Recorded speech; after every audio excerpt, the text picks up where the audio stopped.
Livre Audio est un podcast indépendant qui vous propose chaque semaine un minimum de 2 récits, romans, nouvelles, contes ou histoires courtes, pour vous évader, redécouvrir de grands classiques ou de nouveaux auteurs. Si vous aimez ce podcast, merci de le soutenir en vous y abonnant, en le notant ou en le commentant sur la plateforme sur laquelle vous l'écoutez.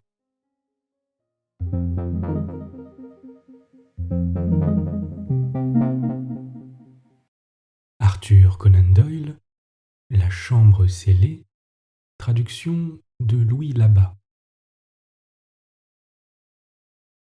Un avocat qui par tempérament et par goût a besoin d'activité physique ne peut pas, quand ses affaires l'ont tenu dans un bureau de 10 heures du matin à 5 heures de l'après-midi, se dispenser de faire le soir un peu d'exercice. J'avais donc l'habitude de m'offrir de longues promenades nocturnes au cours desquelles je cherchais les hauteurs de Hampstead et de Highgate pour purifier mes bronches des miasmes d'Apchurch Lane. Ce fut au cours d'une de ces flâneries sans but que je rencontrai pour la première fois Félix Staniford, à qui j'allais devoir la plus extraordinaire aventure de ma vie. Un soir, vers la fin d'avril ou le commencement de mai, je gagnai l'extrême nord de Londres et descendais une de ces belles avenues bordées de hautes villas en briques que la grande cité pousse toujours plus en avant dans la campagne. Il faisait une claire nuit de printemps, la lune brillait dans un ciel sans nuages, et marchant sans hâte, regardant, contemplant, j'avais déjà laissé derrière moi plusieurs kilomètres quand mon attention s'arrêta sur l'une des maisons devant lesquelles je passais. C'était une très vaste bâtisse, complètement isolée, assez en retrait sur la route. Moderne d'aspect, un peu moins pourtant que ses voisines, toutes peintes à neuf de couleurs vives et dures, elle en rompait l'alignement symétrique par la trouée de sa pelouse, au bout de laquelle, entre des lauriers, elle se dessinait confusément, large, sombre et triste. Asile campagnard de quelques riches marchands, elle datait sans doute du temps où la plus prochaine rue était encore distante d'1 kilomètre. La pieuvre londonienne l'avait graduellement rattrapée, puis enlacée de ses tentacules de briques rouges. Cela finirait par l'absorption totale qui permettrait aux constructeurs à bon marché d'élever une douzaine de villas à 80 livres par an sur le jardin en bordure. Et tandis que ceci me paraissait vaguement par la tête, un incident survint qui changea tout à fait le cours de mes pensées. Un cab à 4 roues, cette honte de Londres, arrivait grinçant et cahoté, tandis qu'approchait en sens contraire la lueur jaune d'une lanterne de cycliste. Encore qu'ils fussent les seuls objets en mouvement sur toute la longue route éclairée par la lune, ils allèrent se jeter l'un sur l'autre avec cette précision maligne qui détermine la rencontre de 2 paquebots sur l'immense étendue de l'Atlantique. Ce fut la faute du cycliste. Il voulut traverser devant le cab, prit mal ses distances, heurta l'épaule du cheval et tomba. Il se releva en pestant, le cabman jura, puis, s'avisant qu'on n'avait pas encore noté son numéro, il fouetta sa bête et la lourde voiture se remit en branle. Le cycliste saisit les poignées de sa machine restée à terre, mais tout à coup il s'assit et j'entendis une plainte. « Seigneur !» Traversant la route, je fus tout de suite à son côté. « Pas de mal ?» demandai-je. « Ma cheville, » répondit-il. « Rien qu'une entorse, j'espère, mais c'est bien douloureux. Donnez-moi la main, voulez-vous ?» Il était dans le cercle de la lanterne, et je remarquai en l'aidant à se lever que c'était un jeune homme d'aspect distingué, avec une légère moustache noire, de grands yeux bruns, inquiets et timides, et des joues creuses portant les signes d'une faible santé. Il se mit debout, mais sur un seul pied, et le moindre mouvement de l'autre lui arrachait un cri de souffrance. Impossible de le poser à terre. « Où habitez-vous ?»« Là. » Il désignait de la tête la grande maison noire dans le jardin. Je coupai vers la grille quand ce maudit cab me tomba dessus. « Pourriez-vous me conduire à ma porte ?» Je le fis sans peine, je rangeai sa bicyclette à l'intérieur de la grille et le soutint le long de l'allée jusqu'en haut du perron donnant accès dans le vestibule. Il n'y avait de la lumière nulle part. L'endroit était morne comme si personne ne l'eût jamais habité. « Merci beaucoup, » dit-il en fouillant avec sa clé dans la serrure. « Permettez-moi de ne vous laisser que chez vous. » Il protesta avec plus de vivacité que d'énergie, puis se rendant compte qu'il ne pouvait se passer de mon aide, il ouvrit la porte. Le vestibule était d'un noir d'encre. Il y fit quelques pas tant bien que mal, son bras toujours appuyé sur ma main. « La porte à droite, » dit-il en cherchant dans l'ombre. J'ouvris la porte. Au même instant, il frotta une allumette. Une lampe se trouvait sur la table. Nous l'allumâmes à nous deux. « Ça va maintenant. Vous pouvez me laisser. Bonsoir. » Là-dessus, il s'assit dans un fauteuil et perdit connaissance. Ma situation devenait bizarre. À voir la pâleur du pauvre garçon, je n'aurais pas affirmé qu'il n'eût cessé de vivre. Bientôt, ses lèvres frémirent, sa poitrine se souleva, mais ses yeux ne montraient encore que 2 fentes blanches, et son visage restait livide. Inquiet de me sentir responsable, je tirai le cordon de sonnette. Un carillon furieux se fit entendre à distance. Mais il ne vint personne, l'appel du timbre n'éveilla ni un mouvement, ni un murmure. J'attendis et sonnai de nouveau sans plus de résultat. Il fallait pourtant qu'il y eût quelqu'un dans la maison. Ce jeune gentleman ne pouvait habiter seul cette immense demeure. Je devais prévenir les siens, et s'ils ne répondaient pas à la sonnette, aller moi-même les relancer. Je saisis la lampe et me précipitai au dehors. Ce que je vis me stupéfia. Le hall était vide, l'escalier nu et jaune de poussière, 3 portes ouvraient sur des chambres spacieuses, et ces chambres n'avaient ni tapis ni tenture, mais des toiles grises pendaient aux galeries des fenêtres, et sur les murs couraient des rosaces de lichen. Mes pas sonnèrent bruyamment dans le silence des pièces. Puis à l'aventure, j'enfilai le corridor, je pensais qu'au moins l'on viendrait à la cuisine, où je finirais par découvrir un gardien dans quelque coin d'appartement. Mais partout régnait la même solitude. Désespérant de trouver du secours, je pris un autre couloir au bout duquel m'attendait une nouvelle surprise. J'avais en face de moi une grande porte brune dont un scellé de cire rouge large comme une pièce de 5 shillings défendait la serrure. Couvert de poussière et décoloré, le scellé devait être là depuis longtemps. Je le considérai avec étonnement, me demandant ce que pouvait cacher cette porte quand je m'entendis rappeler dans le vestibule. Je retournai sur mes pas et vis mon jeune homme assis à la même place. « Pourquoi, me dit-il, aviez-vous emporté la lampe ?»« Je cherchais de l'aide. »« Vous pouviez chercher, j'occupe seul la maison. »« Bien incommode en cas de maladie. »« M'évanouir ainsi, c'est stupide. Je tiens de ma mère une extrême faiblesse du cœur, et le moindre chagrin, la moindre émotion me terrasse. Cela m'emportera un jour ou l'autre, comme ma mère. Vous ne seriez pas médecin par hasard ? Je suis Monsieur Frank Alder, avocat. Et moi, Monsieur Félix Staniford. Drôle de rencontre que la nôtre.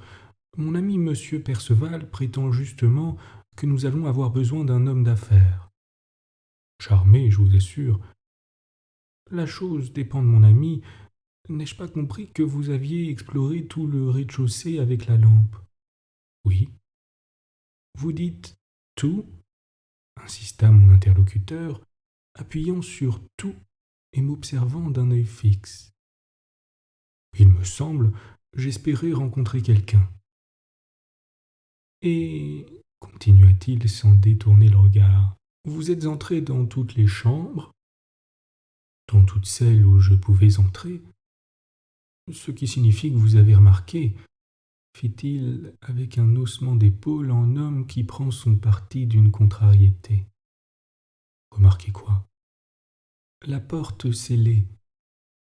En effet, Et vous n'avez pas été curieux de voir ce qu'il y a derrière? Cela m'a paru insolite. Pensez-vous que vous pourriez vivre seul dans cette maison des années entières, harcelé sans trêve par le désir de savoir ce qu'il y a derrière cette porte, et malgré tout y résistant? Quoi? M'écriai-je. Vous ne le sauriez pas vous-même? Pas plus que vous. Pourquoi ne pas regarder? Je ne le dois pas. Il parlait avec contrainte. Évidemment, je venais d'aborder à l'étourdi un sujet délicat. Je ne me crois pas plus curieux qu'un autre, mais la situation avait certes de quoi provoquer l'intérêt. Cependant, rien ne me retenait plus dans la maison à présent que mon inconnu avait repris connaissance. Je me levai pour partir. « Vous êtes pressé ?» me demanda-t-il. « Je n'ai rien à faire. »« Alors vous me rendriez heureux si vous vouliez bien me tenir un instant compagnie. Je mène ici une vie retirée, très recluse. Je doute qu'il y ait personne à Londres pour mener une vie pareille. Il ne m'arrive que rarement d'avoir quelqu'un avec qui causer. »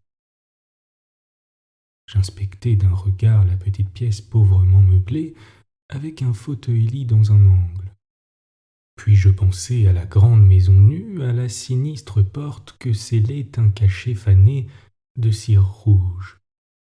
Tout cela, par sa bizarrerie, me donnait l'envie d'en savoir davantage. Peut-être en restant, y parviendrai-je. Et je dis que je resterai avec plaisir.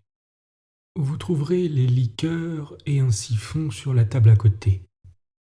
Excusez-moi de remplir si mal les devoirs de l'hospitalité, mais je n'ai pas la force de traverser la chambre. Il y a des cigares là dans cette boîte. Je crois que j'en prendrai un moi-même. Ainsi, vous êtes avocat, monsieur Alder? Oui. Moi, je ne suis rien. Fils d'un millionnaire, je suis la créature du monde la plus démunie de ressources. On m'a élevé dans l'espoir d'une fortune, et je n'ai ni argent ni profession. Par surcroît, je reste avec cette grande maison sur les bras, sans aucun moyen de l'entretenir. Il est aussi absurde pour moi d'en faire mon domicile que pour un marchand des 4 saisons d'atteler un pur sang à sa baladeuse. Mieux lui vaudrait un âne, et à moi une chaumière. Pourquoi ne pas vendre la maison? Je n'en ai pas le droit. La louer, du moins. Pas davantage. Voyant à mon air combien il m'intriguait, le jeune homme sourit. « Je m'explique, dit-il, si toutefois cela ne vous ennuie pas. Au contraire, cela m'intéresse énormément. Après vos aimables attentions pour moi, je vous dois bien, il me semble, de satisfaire votre curiosité. Sachez d'abord que mon père était Stanislas Staniford, le banquier. » Staniford, le banquier, le nom me revint tout de suite. La fuite de Staniford quelques années auparavant avait fait scandale. « Je vois que vous vous rappelez, » continua le jeune homme. « Mon pauvre père quitta le pays à cause des nombreux amis dont il avait engagé les fonds dans une opération malheureuse. C'était un homme nerveux et impressionnable. La conscience de sa responsabilité lui fit perdre la tête. Il n'avait, aux yeux de la loi, commis aucune faute. Ce fut pour lui simple question sentimentale. Il ne voulut même plus se trouver en face de sa famille, et quand il partit pour l'étranger où il devait mourir, il ne nous fit seulement pas connaître le lieu de son refuge. « Il est donc mort ?» m'écriai-je. Sans avoir jamais la preuve de son décès, nous en eûmes la certitude par le fait que les valeurs sur lesquelles il avait spéculé s'étant relevées, rien ne justifiait désormais son refus de paraître, et vivant, il n'eût pas manqué de revenir. Il sera mort, je suppose, au cours des 2 dernières années. Pourquoi les 2 dernières? Parce qu'il y a 2 ans, nous eûmes de ses nouvelles. Et il ne vous disait pas où il vivait? La lettre venait de Paris, mais n'indiquait aucune adresse. C'était à la mort de ma pauvre mère. Il m'écrivait pour me donner quelques instructions et quelques conseils. Depuis, nous n'entendîmes plus parler de lui. Avait-il donné signe de vie auparavant? Oui, et c'est où commence le mystère de cette porte scellée qui vous a arrêté tout à l'heure. Veuillez, je vous prie, m'avancer ce pupitre. J'y garde les lettres de mon père. En dehors de M. Perceval, personne que vous ne les aura vues.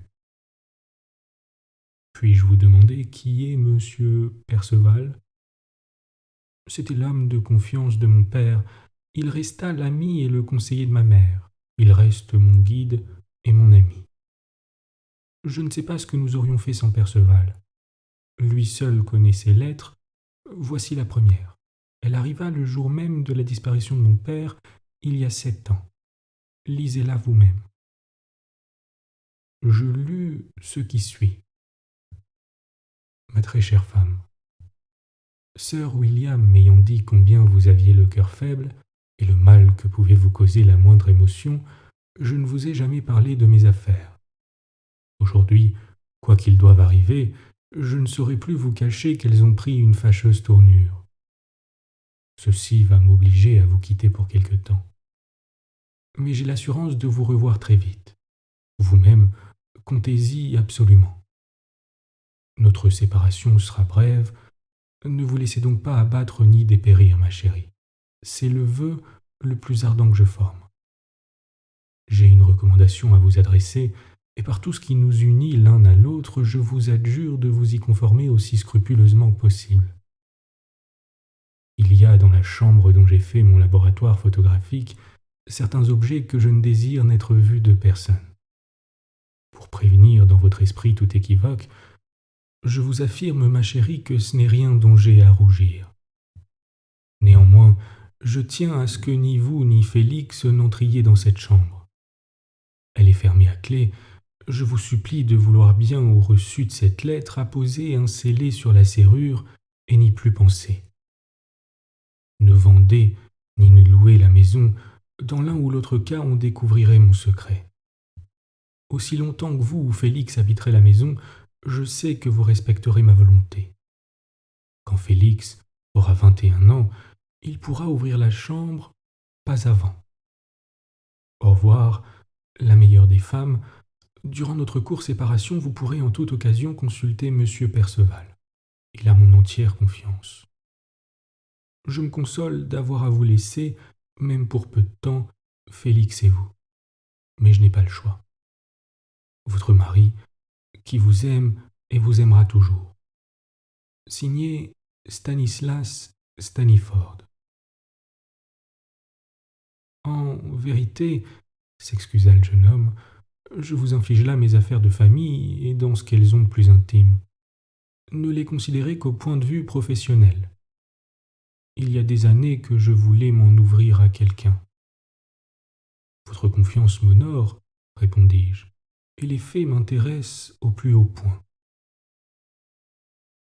Mon père était connu pour sa sincérité presque maladive. Il affectait en toute chose une rigoureuse exactitude. Quand donc il exprimait l'espoir de revoir très vite ma mère, il disait strictement la vérité. De même, croyez-le, quand il certifiait qu'il n'y avait dans le cabinet noir rien qui pût lui faire honte. Qu'est-ce que cela pouvait être? Ni ma mère ni moi ne pûmes l'imaginer. Nous suivîmes ses prescriptions à la lettre et posâmes le scellé sur la porte. Il y est resté depuis. Ma mère, bien que condamnée par les médecins, survécut 5 ans à la disparition de mon père.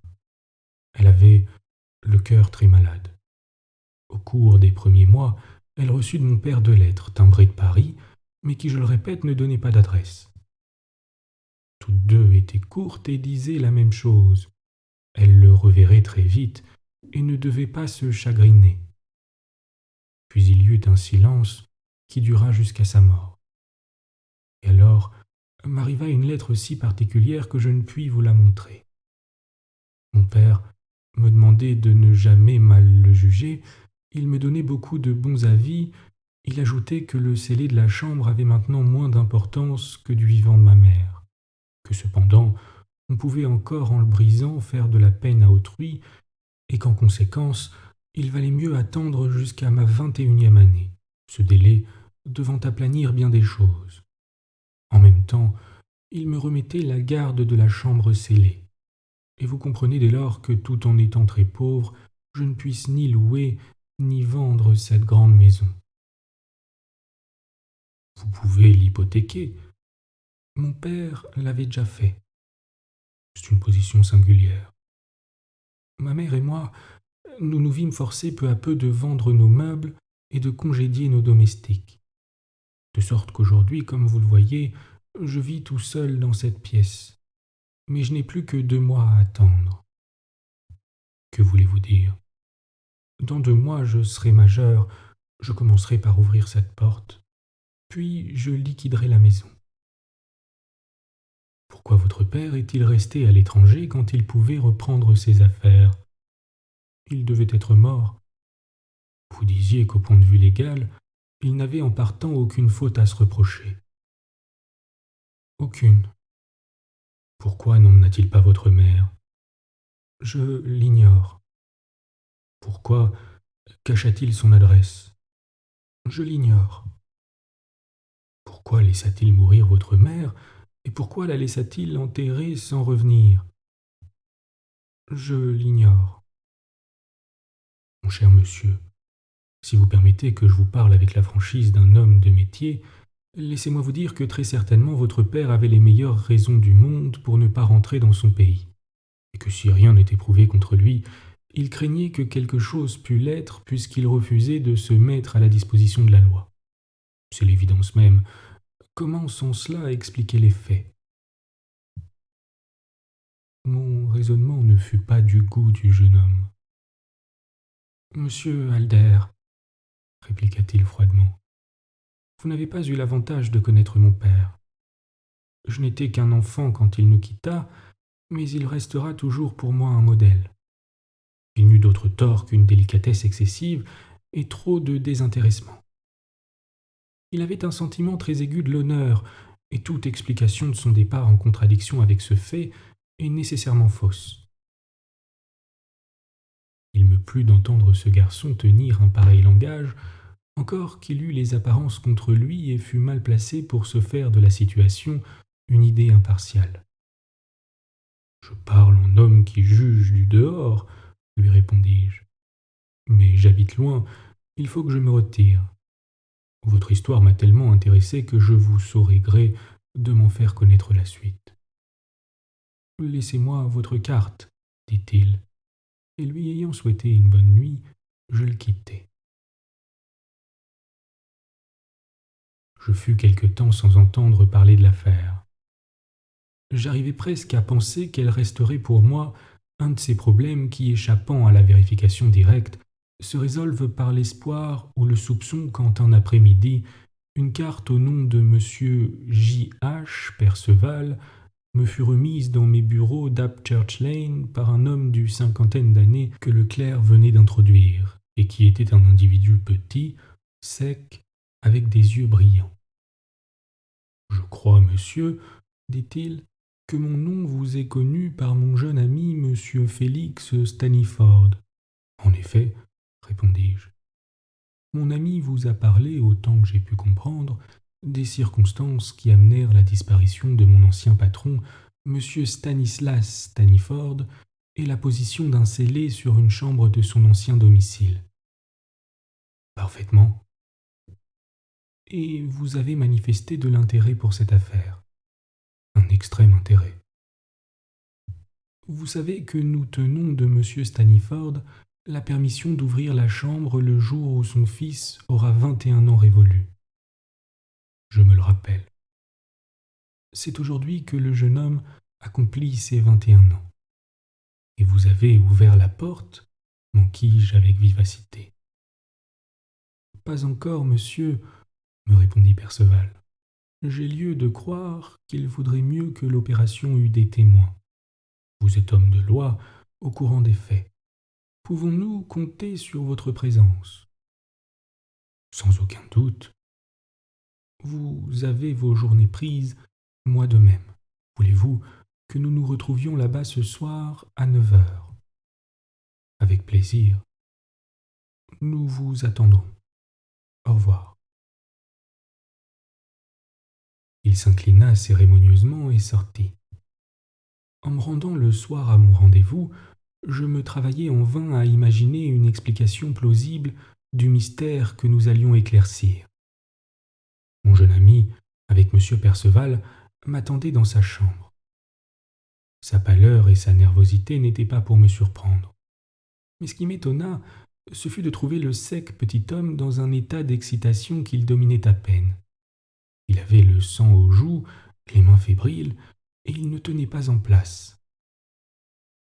Staniforth m'accueillit chaleureusement et me remercia plusieurs fois de ma venue chez lui.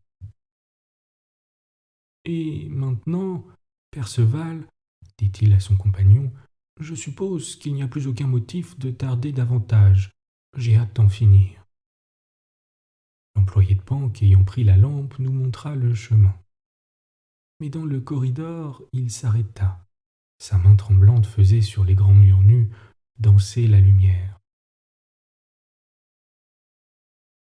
« Monsieur Staniforth, dit-il d'une voix qui se brisait, j'espère que vous êtes armé contre toute émotion pour l'instant où le scellé sera brisé et la porte ouverte. » « Que pourrait-il y avoir là, monsieur Perceval?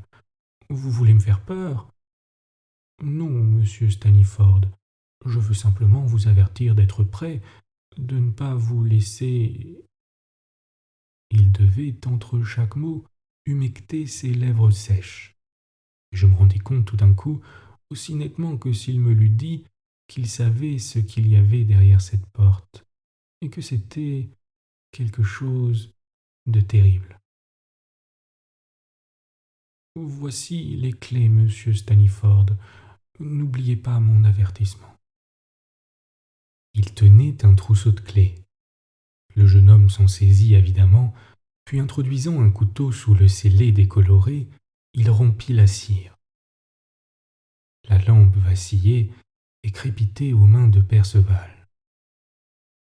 Je la lui enlevai et l'approchai de la serrure, tandis que Staniforth essayait successivement les clés. Il y en eut une qui enfin tourna dans la serrure. La porte s'ouvrit toute grande. Le jeune homme fit un pas dans la chambre, et poussant un cri horrible, il s'affaissa devant nous, inanimé. Si je n'avais pas pris au sérieux l'avis de Perceval et ne m'étais pas raidi contre la secousse, j'aurais certainement laissé choir la lampe. La chambre, sans fenêtre et nue, était aménagée en laboratoire de photographie avec un évier et un robinet. Sur une étagère s'alignaient des fioles et des éprouvettes. Une odeur lourde, très particulière, moitié chimique, moitié animale, chargeait l'atmosphère. En face de nous, il y avait une table avec une chaise, et sur cette chaise, un homme était assis, qui nous tournait le dos et semblait écrire. Comme silhouette, comme attitude, il offrait toutes les apparences de la vie. Mais au moment où la lumière tomba sur lui, je sentis se dresser mes cheveux en apercevant sa nuque livide, striée de plis, et pas plus large que mon poignet. Une poussière le recouvrait, une épaisse poussière jaune, répandue sur sa tête, ses épaules, ses mains racornies et couleur de citron. Son menton s'inclinait sur sa poitrine, sa plume reposait encore sur une feuille de papier. « Mon pauvre maître, » sanglota Perceval. « Mon pauvre maître. » Des larmes roulaient sur son visage. « Quoi ?» dis-je. « Monsieur Stanislas Staniforth. » Il était là depuis 7 ans. Pourquoi donc a-t-il fait cela? Je le priai, je l'implorai, je me traînai à ses genoux. Il n'en voulut pas démordre. Voyez-vous la clé sur la table? Il s'était enfermé dans la chambre. Tenez, il a écrit quelque chose. Prenons-le. Oui, prenons-le, et pour l'amour de Dieu, adjurai-je, sortons d'ici. L'air est du poison. Venez, Staniford. Nous prîmes Staniford chacun par un bras, et moitié le traînant, moitié le portant, nous remenâmes dans sa chambre. C'était mon père, cria-t-il en revenant à lui. Il est là, mort sur sa chaise. Vous le saviez, Perceval, et c'était cela dont vous m'avertissiez. Je le savais, monsieur Staniford. J'ai toujours agi pour le mieux, mais quelle terrible situation que la mienne.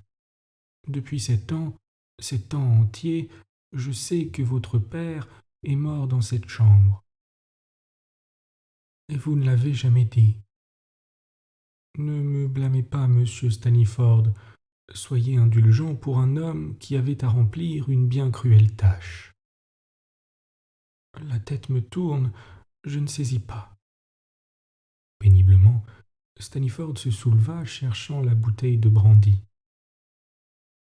Ces lettres à ma mère, à moi-même, elles étaient donc fausses. Non, monsieur Staniford, votre père les écrivit de sa main et y mit l'adresse, puis il me chargea de leur envoi. J'ai en toute chose suivi ponctuellement ses instructions. Il était mon maître, je lui ai obéi. Le brandy avait un peu raffermi les nerfs du jeune homme. Dites-moi tout. À présent, je veux vous entendre. Eh bien, monsieur Staniford, vous savez qu'à un moment donné, votre père eut de gros ennuis. Il se figurait que de pauvres gens allaient perdre leurs économies par sa faute. C'était un homme si bon qu'il ne put supporter cette idée. Elle le poursuivait, le torturait au point qu'il résolut d'en finir avec la vie. Ah, monsieur Staniford, si vous saviez mes prières, mes luttes, vous ne me feriez pas de reproches. Il me pria lui aussi comme personne ne m'avait jamais prié. Sa décision était prise, rien, disait-il, ne le ferait revenir là-dessus. Mais il dépendait de moi qu'il eût une mort facile et heureuse ou une fin misérable. Je lus dans ses yeux qu'il pensait ce qu'il disait. Je finis par céder à ses instances, par consentir à faire sa volonté. Ce qui l'attristait, c'était la mauvaise santé de sa femme. Il savait par le premier médecin de Londres que dans son état elle pouvait succomber à la première émotion. Il répugnait à l'idée de hâter l'issue fatale, et pourtant sa propre existence lui devenait intolérable. Ne pouvait-il en finir sans préjudice pour elle? Vous savez à quoi il s'arrêta. Il lui écrivit la lettre qu'elle reçut. Il n'y disait rien que de très sincère.